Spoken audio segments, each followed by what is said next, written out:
to John Avildsen, get rid of that fucking song, which was the song in the beginning of the film that I liked, that Frank Stallone wrote, and they threw the song out. It's in the film somewhere else, and so Bill Conti, and they all came to my house, and Bill Conti sat at my piano, and he went, ba, ba, ba, ba, ba, ba, ba, ba, ba, ba, and I thought, whew.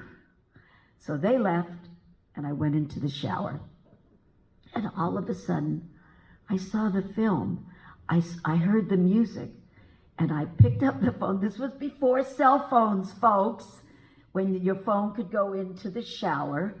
And I picked up the phone, and I called Bill Conti. And I said, Bill, I know what it's about. I know what life's about. I know what the song's about. I know it. And he said to me, where are you? And I said, I'm in the shower. He said, well, are you with somebody? I said, Bill, would I be calling you if I was with somebody? I'm a Scorpio. He said, Carroll, do me one favor. He said, give me the lyric before you electrocute yourself. And the lyric was, gonna fly now. Because at that moment, when he climbed those steps, when John Avildsen put him in slow motion, he could go the distance, he could win, he could do anything any of us set our minds to doing, because it was the theory of hope and courage and never giving up and going the distance. And the next scene, after he's up there and he's twirling around, the next scene he's in the ring and he's being pummeled by Apollo Creed. And he did not win. If you all remember, he did not win in Rocky 1, but he went the distance. And that was Rocky. It's the story of Rocky. $18,000 budgeted music. I made $500 up front. Bill Conti made $2,000 up front. He did the score, obviously. And I bought my house in Beverly Hills on the backside. Thank you, God. Thank you, God, Lauren. You know what I mean. Absolutely, because I was really poor. Okay.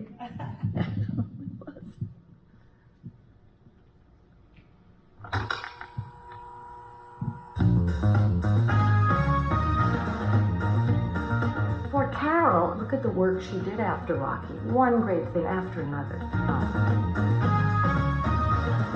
Carol Connors is here.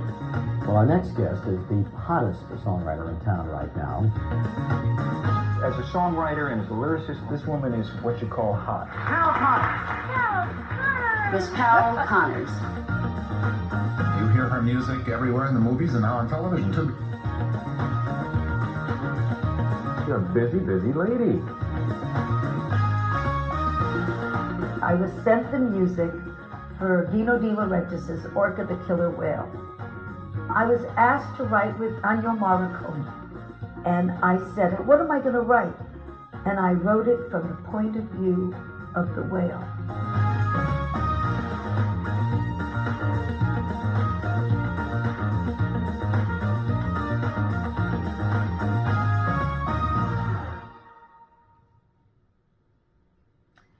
And that was the AFI, which is the American Film Institute, about 4 years ago, designated the song, it's called My Love We Are One, when I wrote it, as Clint Eastwood called Ennio Morricone, the maestro.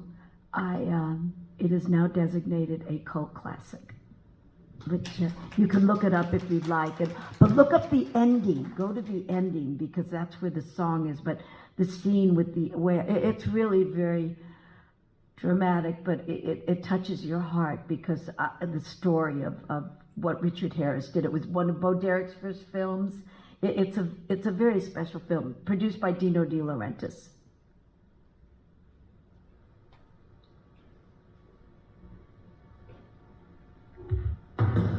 I'm Robin Leach with those champagne wishes and caviar dreams. We all look forward to being with you on the next edition of Lifestyles of the Rich and Famous. I said to Robin, do you have a theme song for Lifestyles of the Rich and Famous? And he said, no. And I said, well, are you crazy? And he said, well, Carol, If you think it needs a theme song, write it. There's my house. And I knew that I wanted Dion. She was like the height of her beauty and her fame.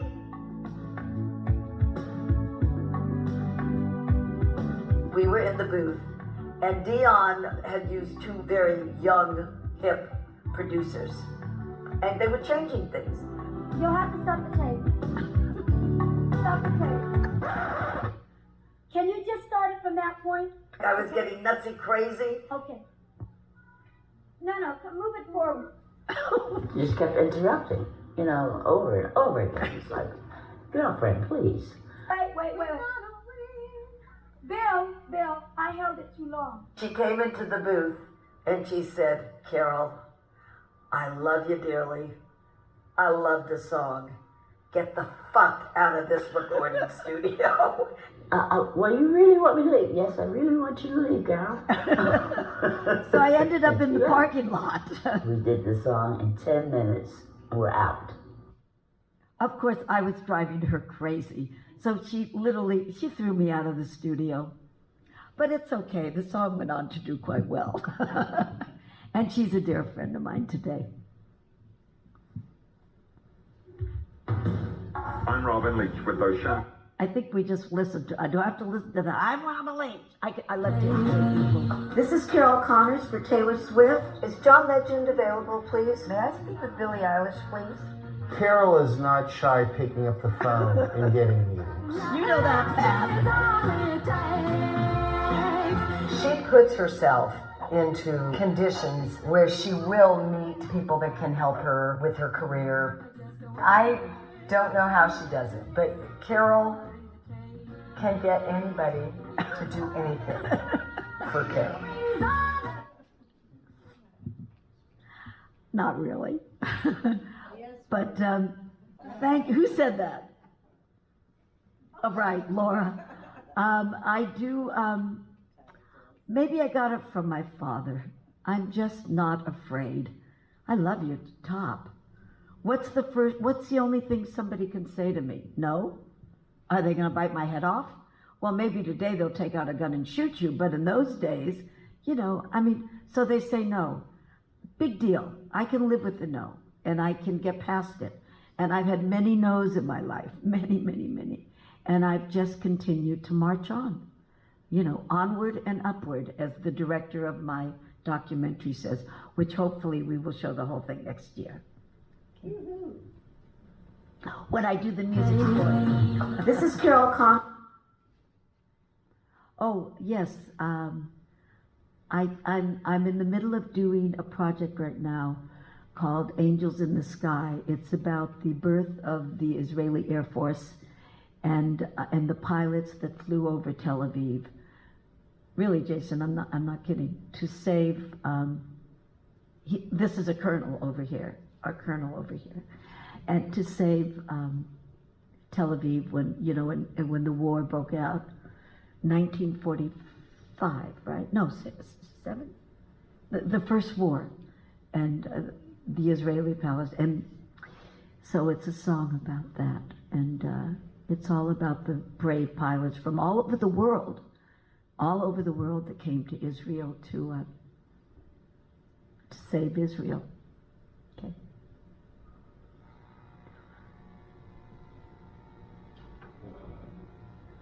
Four-part series Specter.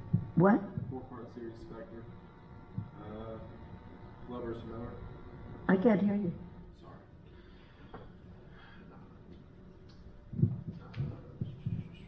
I think we're at the Q&A. We're just about the Q&A. Yeah. We're at the Q&A. I'm also doing a book with Pat Riley of sayings called "If you can't cut the mustard, get off of the hot dog." And Pat and I are doing it together. Pat Riley is also the CEO of Clientele and MDR Vitamins, and one of my dearest friends, along with Laura. Linda, I love you too, but you're not one of my dearest friends. Well, I know that. I'm just so happy to be a friend. You are definitely. And so, there's so many, Pat, oh my God. Your brother lives at my house practically. And also it looks like I'm signing a deal on my life, a book, and if any of you want to write this down, November 4th on Showtime, I said, I got to remember this, November 4th on Showtime, there's a 4-part series called Specter. And according to the producers, I've not seen the final cut, but I am the most prolific in 1 and 4, and 2 and 3, went on to about Lana Clarkson, but also Ronnie, Spector, who passed away. And in essence, I think Sky TV is going to be doing some interviews with me, because when you really stop to think of it, I'm the only one left standing, sitting. I mean, they have passed away. So it's called Specter, and it's on Showtime, and it starts streaming 4 parts November 4th.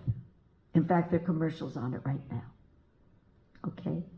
So does anyone have any questions before I close with one song? Of course. Yes. I am fascinated how you chose the name Carroll Connors. There's got to be a story behind it.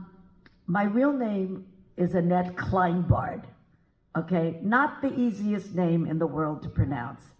But I grew up under Annette Funicello's boobs. And when I was in school, I was a 32 minus trainer A bra. And she went on television in the Mickey Mouse Club and went from a 32 to a 36 overnight. And the boys would come to me in school and they would make fun of me. They would look at my chest and they'd go, Annette, why aren't your ears growing like Annette's? And I hated the name because of that. I was so embarrassed, as girls can be at that age. I felt that Carroll and Connors together, I've always loved the name Connors. Don't ask me why. I mean, Carroll O'Connor came up to me once. He said, Carroll, I'm so sick and tired of being congratulated for your Oscar nominations. And I went, how do you think I feel? They think I'm Archie Bunker. I mean, there's a porno queen. She won't change her name. It was supposed to be Carroll L. Connors. Saw her at Hefner's at a party. I said, what does the L stand for, Carroll? And I said, left out. And she looked at Hef, and then she looked at me, and then she looked back at Hef. She was wearing like nothing. I had on a Jean Harlow outfit. And she said, luscious. And I said, you win. So that went down the wayside. Then there's Sandra Day. There's Connors all over the place. But that's why I just loved the alliteration of it. Carroll Connors. Did I know? Thank you. ORS. And that drives me crazy. All my nominations, everything have been ERS, ORS. Are there any other questions? Come on, go, folks. You got to have a question. What was it like working with Ennio Morricone? I never met him. They sent me the music and the film, so I didn't get to visit. He was in Italy, and I was in the U.S., but I was so moved by that melody of what he had created that it just came to me as a flood. So I wish I would have met him, but I didn't have that honor. Anyone else? Oh, come on. Linda, just because you're a doctor, what? I can't help myself. I remember watching you on American Bandstand.